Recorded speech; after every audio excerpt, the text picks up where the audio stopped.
I'm about to share with you a love letter that was written during World War II, towards the very end.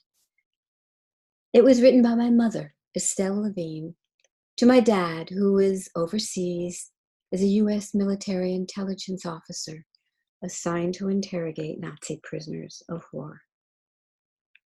I think you will find it as touching as I do. Dearest darling, it is late at night. Everyone else is in bed.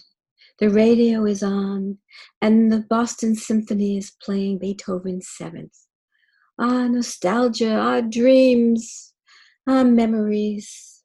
God, Aaron, I am thinking of you, longing for you, and loving you so terribly hard and so very intensely that surely you can't help but feel it, even way off in that God-forsaken country. Ruby Moore had given me an invitation to be their guest tonight at a formal dinner dance on the military base, but I didn't feel like going and made some feeble excuse. I can't enjoy myself at a party without you, and everything like that makes me feel even more lonesome than ever. I'd rather stay at home and reread your letters. And it was nice of them to invite me, and maybe when you return, we will be gay, mad, and young again for at least one evening, and go to the cafe society again, or something like that. Yes, indeed. Or maybe we can have Bob and Faith, our friends, take us out to dinner, and you can tell him again that he is a, quote, lovable rascal. On the second thought, the hell with all that. Let's stay home and make love.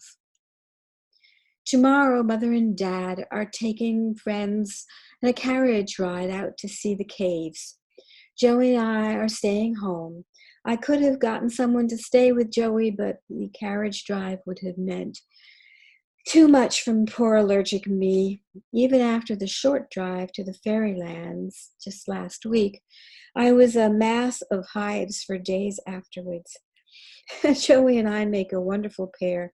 As a matter of fact, Joey is really all right now. I just avoid giving him things that he's sensitive to, and then he is okay. Cousin Elliot goes on furlough next month. I think he is more content to stay here in Bermuda now. If he's transferred, he won't mind, but he is sort of resigned to being here and content. Several of his friends have been killed, and he has had letters from other friends now in the Pacific, which are pretty pathetic. Some are in the hospital from wounds, some from malaria, sleeping sickness, and all that has changed his attitude, although he still would like more excitement and to feel more a part of things. Joey is crazy about Elliot and thinks he's wonderful. He jiggles and joggles him, and Joey loves it and grins at him and coos and gurgles. He says, "You are a soldier and wear uniform just like my daddy. So it's like you became my daddy. It's terrific."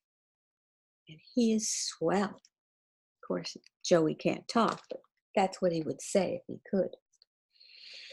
I received the money order, darling, and I'm depositing it in Joey's account. If you really can't use it there, of course, Joey's bank account is an excellent place for it. But I honestly wish you would keep more money for yourself, sweetheart, and save it in case you should go on furlough or something like that. Shouldn't you have a pass or a leave by now? Surely you need a break and change, a chance to rest and relax and get out of there for a while. And they ought to do something about it. Shall I write to Eisenhower? You know, dearest, when you first left, I used to worry an awful lot about our future. I worried mostly about the problem, but also about money. Where should we live? What should we do? Etc., etc. Now, somehow or other, I don't worry at all. I feel a supreme confidence in our ability to work out all of the problems and without a struggle. I know that I already have everything that is essential for my happiness. You, Joey, and our and which is constant, wonderful, and eternal, our love. The sine qua non, which acts as a firm, secure access around which our little world can smoothly turn and keep revolving. Yes, indeed. Our new and hard-won independence has removed a very real threat to our happiness. As for money, we have already found that we can always get along, and under the most adverse setup. Our primary interest and that core is to find work that has a future, is interesting and satisfying. We have plenty of time to look around after your return. There is no need to hurry in deciding. So I am very confident that in time you will find something that will meet all those requirements. It is not that I think that après la guerre, after the war, this poor old world of ours will suddenly turn into utopia. But I know the kind of life we are aiming for, the ideals for which we are striving, and with your ability and the emotional stability and security, which is the natural result of a love and relationship like ours, I am positive that we can achieve what we want and that it will be easily done. Aaron, darling, I love you. I will always be happy as long as I am with you. Right now, I am terribly, terribly lonely, but manage to stay more or less sane because I know that this is temporary, that before long, we will be together again. I love you, Aaron, sweetheart, Estelle.